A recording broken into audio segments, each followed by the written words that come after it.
l'hymne européen, bien sûr, Beethoven. Et cet hymne européen, alors, comment ça fonctionne? L'Europe, ça tourne, l'Europe? Eh bien, écoutez, on peut se poser des questions. En tout cas, voilà, il y a quelque chose qui vient d'arriver. C'est que Nathalie Loiseau, députée centriste du groupe Renew Europe, a été élue présidente de la commission spéciale sur le bouclier européen de la démocratie. Le bouclier européen de la démocratie du Parlement européen, qui sans doute avait besoin d'un bouclier, puisqu'ils étaient complètement démunis auparavant. Bonjour Virginie Geron. Bonjour.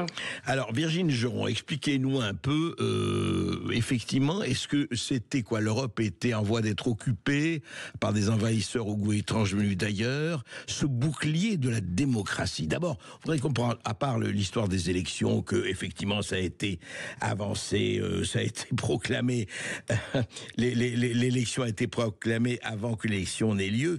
Mais ce qui nous pose problème, c'est quoi? Ça signifie quoi? Parce que juste un mot avant que vous me disiez, voilà, en fait, les travaux se concentreront, dit le communiqué officiel, sur l'ingérence via les plateformes en ligne et leur impact sur la démocratie, les attaques contre les infrastructures et les cyberattaques, les contenus générés par l'intelligence artificielle visant l'ingérence étrangère, ainsi que le rôle des acteurs malveillants, étatiques ou non étatiques, entre autres questions. Alors, est-ce que c'est encore la querelle des voraces contre les coriaces? Je veux dire par là des Thierry Breton contre les Elon Musk, c'est la continuation par d'autres moyens?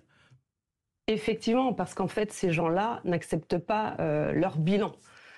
Comme vous l'avez annoncé, l'Europe a un bilan qui est négatif, qui a été rapporté d'ailleurs par le rapport de Draghi, qui dit que l'Europe est en panne, l'Europe a manqué dans l'innovation, a manqué dans l'industrie. Et en fait, ça s'est traduit par des résultats électoraux, mais ça ne leur convient pas, ces résultats. Oui. Je vous rappelle que en 2024, à Davos, Madame von der Leyen avait précisé que dans les 2 ans à venir, puisqu'on a un calendrier électoral depuis janvier 2024, qui a été très important.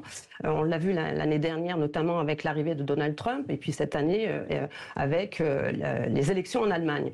Pourquoi? Ils ont eu peur, ils ont la trouille de perdre les élections, et donc ils s'inventent des ennemis.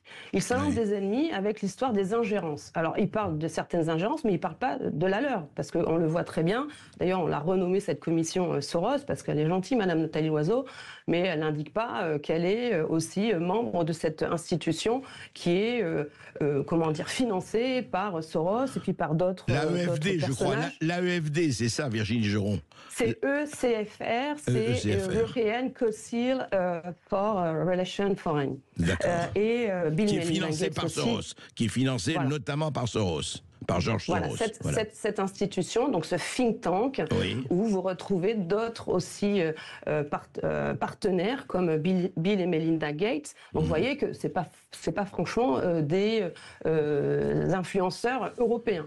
Donc, tout ça pour dire qu'en fait, ils inventent un machin pour lutter contre la perte de leur pouvoir. Parce qu'au fur et à mesure qu'on a vu ces résultats des élections, on a vu finalement leur perte de leur pouvoir. Je rappelle que Nathalie Loiseau siège dans ce groupe qui est 5e, bien après nous. Moi, je siège dans le 3e groupe le plus important. Et cette trouille de perdre des sièges, eh bien, ils ont trouvé aujourd'hui un ennemi. Ça s'appelle les plateformes du numérique qu'ils ne maîtrisent pas, en fait. On voit bien, effectivement, que TikTok, à leur départ, on nous parlait de l'ingérence chinoise, après russe. Là, on ne sait plus, finalement, sur quel pied danser. Et puis après l'américaine avec Elon Musk et X, etc. Maintenant, c'est donc Musk qui est dans le viseur, mais alors pas parce qu'il vend des voitures Tesla, mais parce que il n'épouse pas les mêmes idées que ceux qui pensent être dans le camp du bien, où finalement Madame Nathalie Loiseau pense être dans ce camp-là. Parce que moi, ce qui m'a fait réagir lundi, c'est que je siège dans cette commission. Vendredi, on reçoit un email pour nous convoquer à ces élections à 18h, et on apprend le matin même par la lettre qu'elle est déjà élue.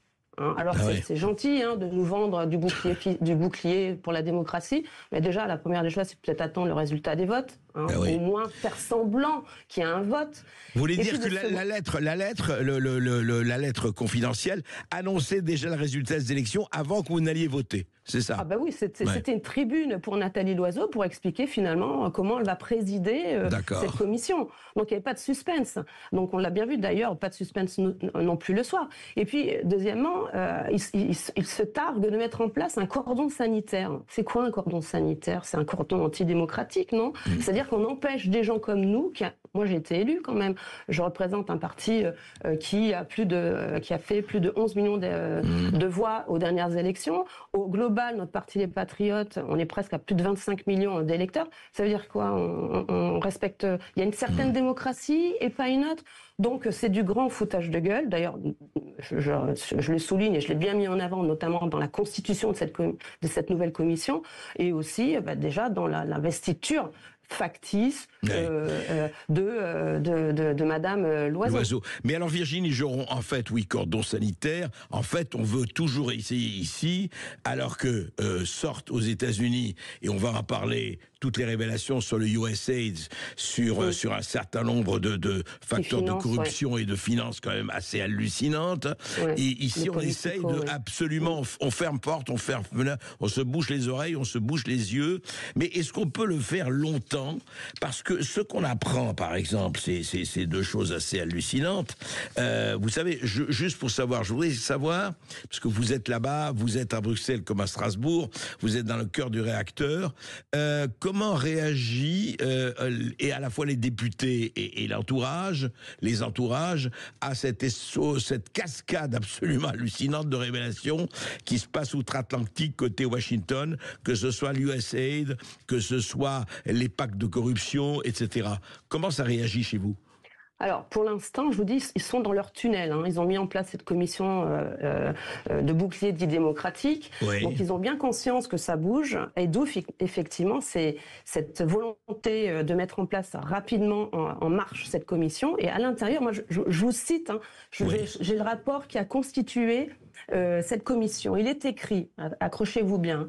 Donc, la mission de cette commission, son but, c'est l'éducation aux médias et à l'information, au pluralisme des médias et au journalisme indépendant. Ça, c'est plutôt pas mal, mais surtout à la promotion de l'engagement civique, à l'éducation de l'esprit critique.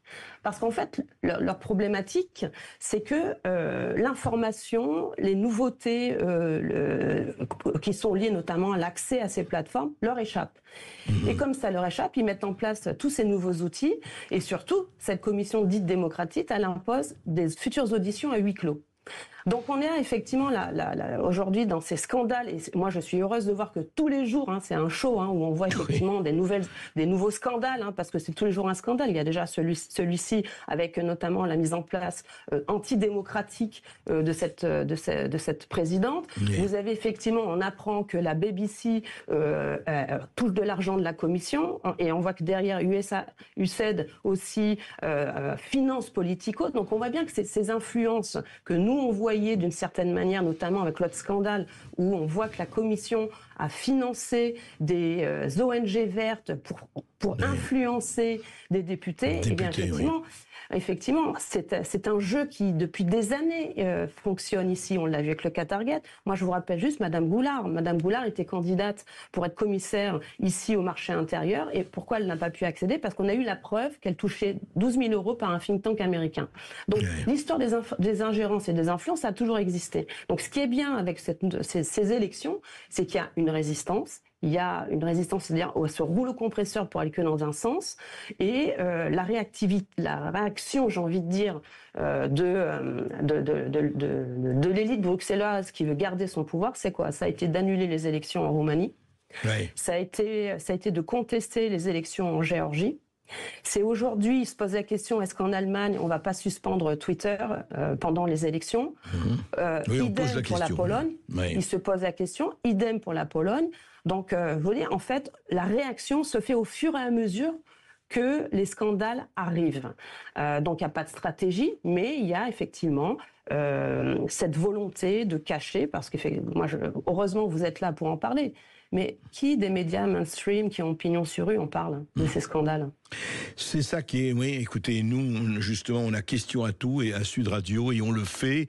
Et une chose par rapport aux élections, vous avez parlé de la Roumanie, vous allez parler de l'Allemagne, mais on a aussi les faits, hein, ce sont les USAID, la fameuse agence USAID, je rappelle 40 milliards de dollars de budget, hein, très proche du CIA, très proche du Pentagone, pour l'exécution d'un certain nombre de hautes ou de basses œuvres. Eh bien, l'USAID a envoyé 111,5 millions de dollars pour soutenir les élections et l'état de droit en Géorgie peu avant les manifestations qui ont commencé en octobre. Donc on voit très très bien qu'il y a ce problème. Est-ce que franchement, du coup, est-ce qu'on ne peut pas attendre à ce que, à l'intérieur ou pas de l'Europe, de l'Union européenne, du Parlement européen, de la Commission européenne, tout cette avalanche, je dirais, comme vous dites, ce n'est pas d'hier, effectivement, ça existe depuis longtemps, mais est-ce que ça n'ébranle pas un tout petit peu l'édifice, du coup? Ils perdent effectivement en confiance. Et même on le voit au sein des groupes politiques. Le PPE est en difficulté parce qu'effectivement il y a ces élections qui arrivent bientôt en Allemagne. Vous savez que c'est quand même l'Allemagne qui a le plus d'importance ici au Parlement européen. Donc oui, le vernis craque, ça se voit. Leur narratif prend l'eau. Et on va le voir normalement en prochaines élections. Ils sont en difficulté et d'où ces attaques, d'où cette mise, comment dire, ils se sont placés en mode bouclier. Donc ça veut dire ils se mettent en mode de défense parce qu'effectivement c'est une réalité. On le savait, c'est bien que cela sorte. Nous, notre travail, c'est de s'opposer à ce système. Nous, on siège avec mes collègues dans cette commission et on sera là pour s'opposer, pour rappeler et pour montrer ce qui se passe, même s'il y aura des réunions à huis clos, parce que pourquoi les citoyens n'ont plus confiance dans ces institutions? On l'a vu avec l'affaire Pfizer, ça a été caché encore aujourd'hui, c'est caché. Donc si ils ont un bilan, ils ont des comptes à rendre aux citoyens, et nous, notre rôle, c'est de le démontrer.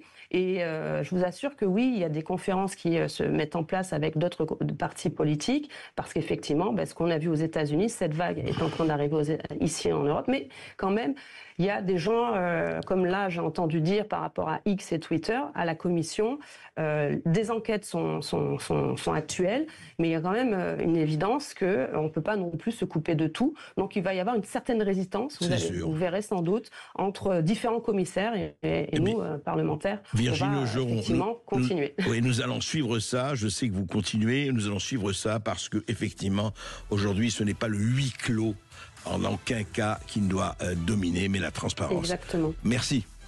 Merci à vous. Sud Radio.